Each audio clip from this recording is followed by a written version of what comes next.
Shalom dan salam sehat bagi pendengar setia BSJD yang dikasihi dalam Tuhan Yesus Kristus. Pada saat ini kita akan membaca firman Tuhan dan juga merenungkannya. Sebelum kita memulainya, mari kita bersatu hati di dalam doa. Ya Tuhan Yesus Kristus, kami mengawali kehidupan pada hari ini dengan ucapan syukur kepadamu. Sebab Engkau senantiasa memelihara dan menyertai kehidupan kami. Pada saat ini kami akan belajar memahami maksud kehendak-Mu, yakni dari firman-Mu. Hendaknya Roh Kudus-Mu ya Tuhan hadir di dalam kami untuk membimbing dalam jalan kebenaran-Mu. Di dalam Tuhan Yesus Kristus kami naikkan doa ini kepadamu. Amin. Pembacaan Alkitab pada saat ini yaitu dari Yesaya pasal 27 ayat yang pertama hingga yang kelima. Dengan perikop Israel diselamatkan. Pada waktu itu Tuhan akan melaksanakan hukuman dengan pedangnya yang keras, besar dan kuat atas Lewiatan, ular yang meluncur atas Lewiatan, ular yang melingkar, dan ia akan membunuh ular naga yang di laut. Pada waktu itu akan dikatakan, bernyanyilah tentang kebun anggur yang elok. Aku Tuhan penjaganya, setiap saat aku menyiraminya, supaya jangan orang mengganggunya. Siang malam aku menjaganya. Kehangatan murka tiada padaku. Sekiranya tampak kepadaku putri malu dan rumput, aku akan bertindak memeranginya dan akan membakarnya sekaligus. Kecuali kalau mereka mencari perlindungan kepadaku dan mencari damai dengan aku. Ya, mencari damai dengan aku. Amin untuk pembacaan Alkitab.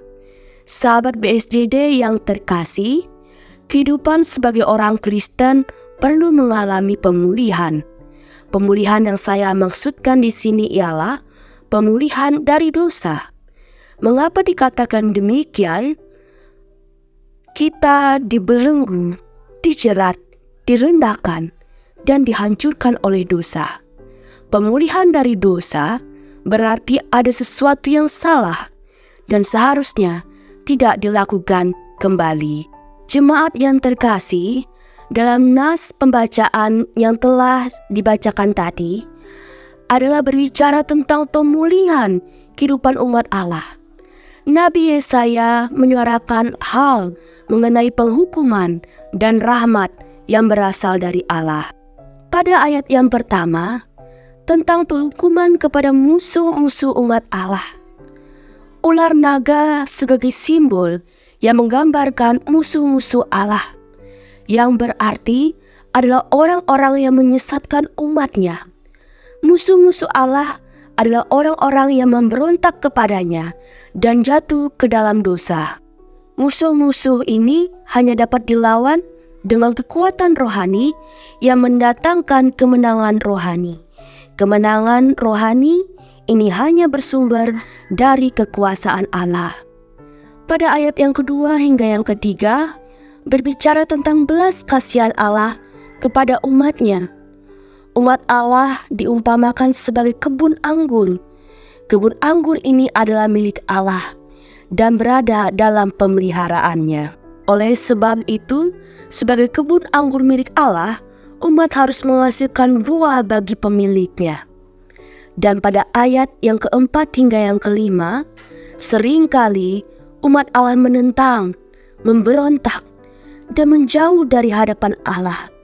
Namun, ketika umatnya benar-benar memilih untuk kembali taat kepada Allah, maka Allah senantiasa akan berdamai kembali dengan umatnya.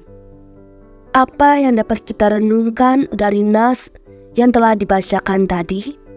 Yang pertama adalah Allah penuh belas kasih, sehingga senantiasa mengampuni orang-orang berdosa yang bersedia memulihkan diri dari dosa.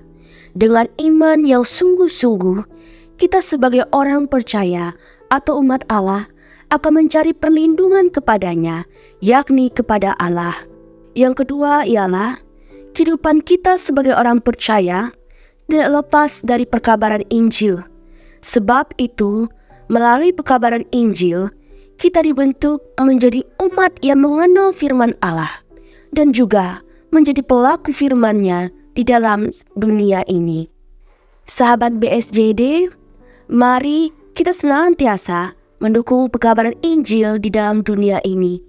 Sebab melalui pekabaran Injil, kita lebih mengenal maksud firman Allah.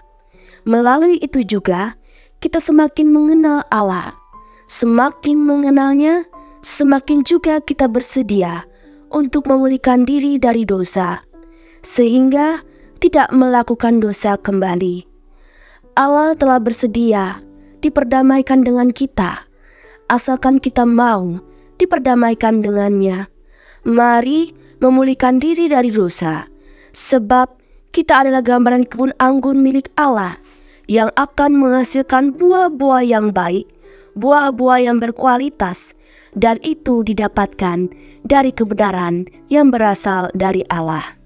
Amin untuk renungan yang diperdengarkan bagi kita semua. Mari kita kembali bersatu hati di dalam doa. Ya Tuhan, kami bersyukur bahwa Engkau senantiasa mengingatkan kami untuk memulihkan diri dari dosa. Engkau yang memiliki belas kasih yang besar, senantiasa untuk berdamai dengan umat-Mu yang telah berbuat dosa. Karena belas kasih-Mu, kami sebagai umat-Mu menyerahkan diri untuk kembali kepadamu, yakni benar-benar memulihkan diri dari dosa. Ya Tuhan, kami juga berdoa untuk setiap aktivitas yang akan kami kerjakan pada hari ini. Hendaklah kami selalu mengandalkan-Mu, sehingga kami senantiasa berada dalam pemeliharaan-Mu, karena kami yakin akan tuntunan dan penyertaan-Mu. Itulah yang terbaik bagi kami. Kepadamu kami berserah, dan di dalam nama Tuhan Yesus Kristus kami berdoa. Amin. Selamat beraktivitas Sobat BSJD. Tuhan Yesus memberkati kita semua.